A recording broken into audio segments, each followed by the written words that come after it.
My name is Alex Holman, and I play tenor Smith Corona with the Boston Typewriter Orchestra.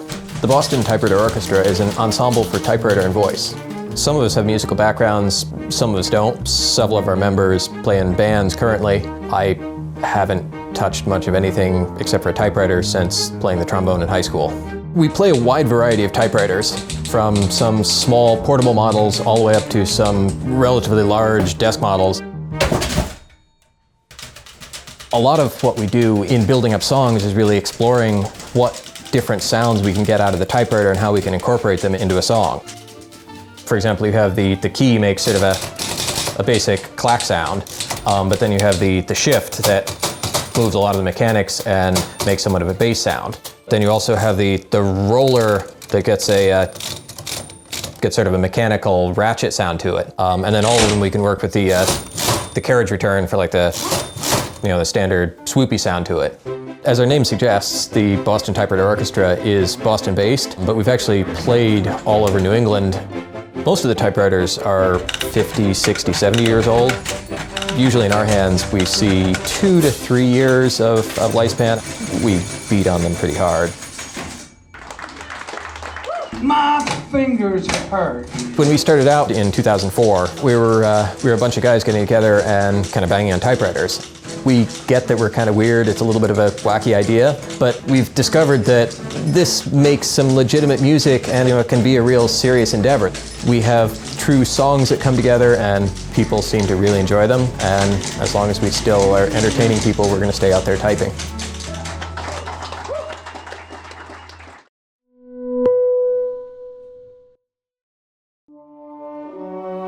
Very often people think it's gonna be funny and then they realize it's not really.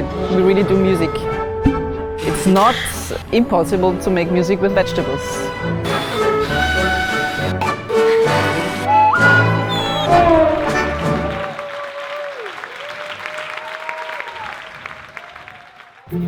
My name is Susanna Gartmeier and then I'm a member of the Vegetable Orchestra. The orchestra exists since 18 years now. The first instrument was the tomato, because you can do sound with tomatoes, but it will be messy for sure.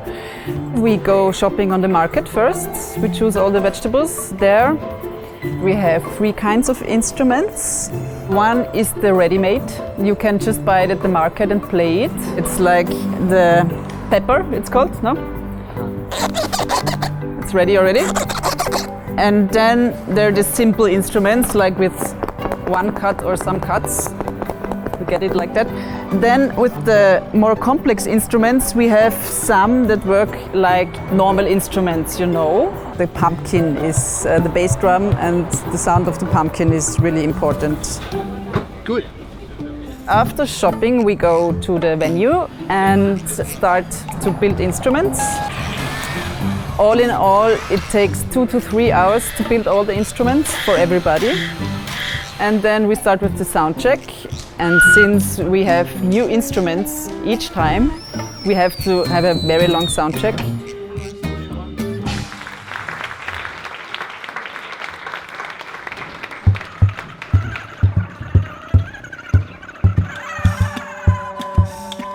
We have a lot of different musical influences in the orchestra. Since we're really many people, everybody's interested in different things. We make a soup during the building process of the vegetable instruments with the remaining vegetables, and we serve it to the audience after the concert. And it's also after hearing and seeing us and smelling the vegetables, which will be intense in there because it's so small, this theater, and then you can also eat it. You never get it out of your head anymore if you're in the orchestra to look vegetables in another way.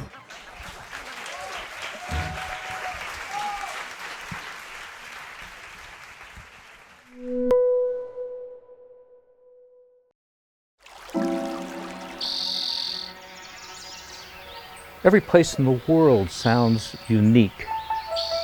These soundscapes tell us a story about that place.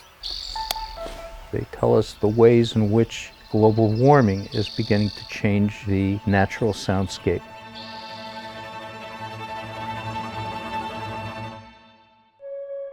Just before the sun rises at first light, is the dawn chorus. The birds begin to sing, and the insects and the amphibians, and that's the time of day to go out and listen. I'm a soundscape ecologist, and I record animals for a living. This is Sugarloaf State Park. Every spring, I can probably be found there once a week, recording in the same spot, using the same kind of equipment, so that I can repeat these recordings over and over again and compare them. And I have quite an archive of material which shows over time this habitat has been changing pretty radically as a result of global warming and the California drought.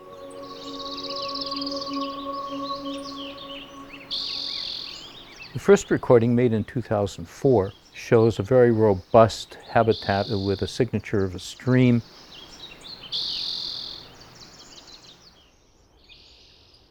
In 2014, things were changing radically. It was already the second year of a major drought in California. And in 2015, we had what I call a silent spring. Over 50% of my collection comes from habitats that are so radically altered, they are either altogether silent or can no longer be heard in their original form. Here's an example from Costa Rica.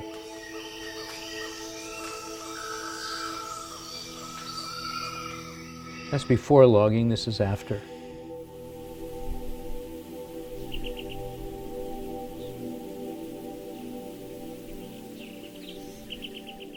Same spot. This is a coral reef, Vanuatu in Fiji. Part of it is dying and part of it is still living. Here's what the living part sounds like.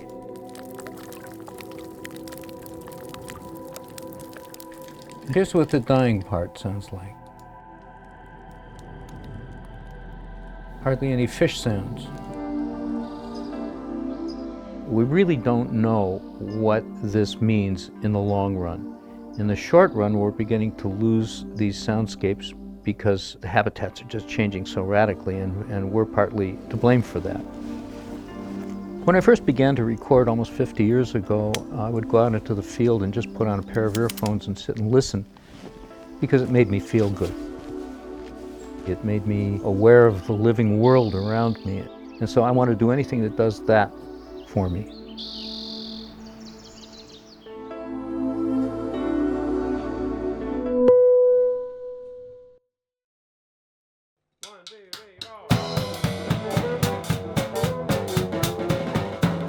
I'm sure if someone were to look inside my window while I'm playing, they probably would have no idea what's going on in here. To watch a theremin being played looks really strange.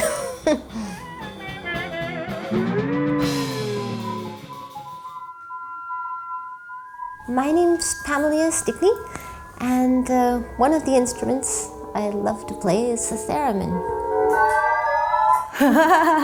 It's like, what the hell was that? I don't know. So the theremin's a synthesizer, and it's a synthesizer that's not controlled with the use of a keyboard like a piano. I'm controlling the pitches with my left hand, and this hand is just the articulation hand, the volume.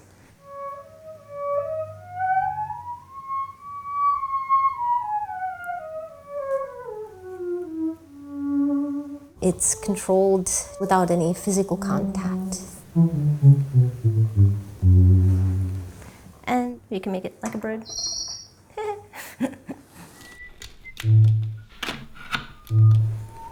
The really big challenge with the instrument is it's reacting not just to my hands and how they're moving and my fingers, it's sensitive as well, to my whole body.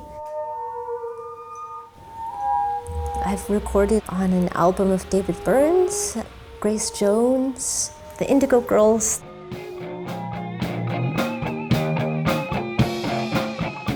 It's such a new instrument still that there's nobody who's going to stand there and say, you're not doing it the way it's supposed to be done.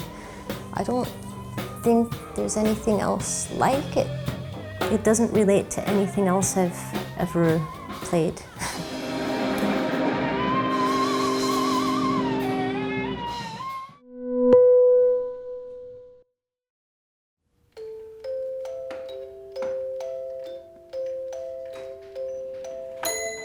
I'm the first woman to graduate with a doctorate from Juilliard, and now I play the toy piano. Life works in mysterious ways.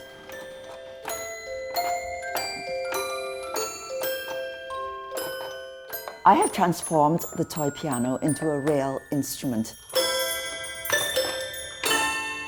To play the toy piano well, you have to practice on it every bit as hard as you would on a normal piano.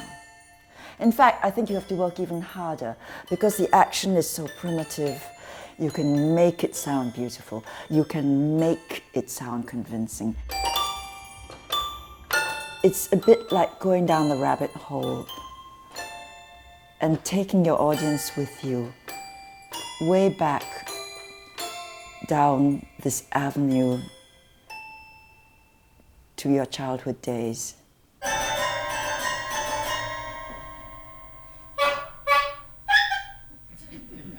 Once a skeptical person comes to a toy piano concert that I give, I'm able to turn him around.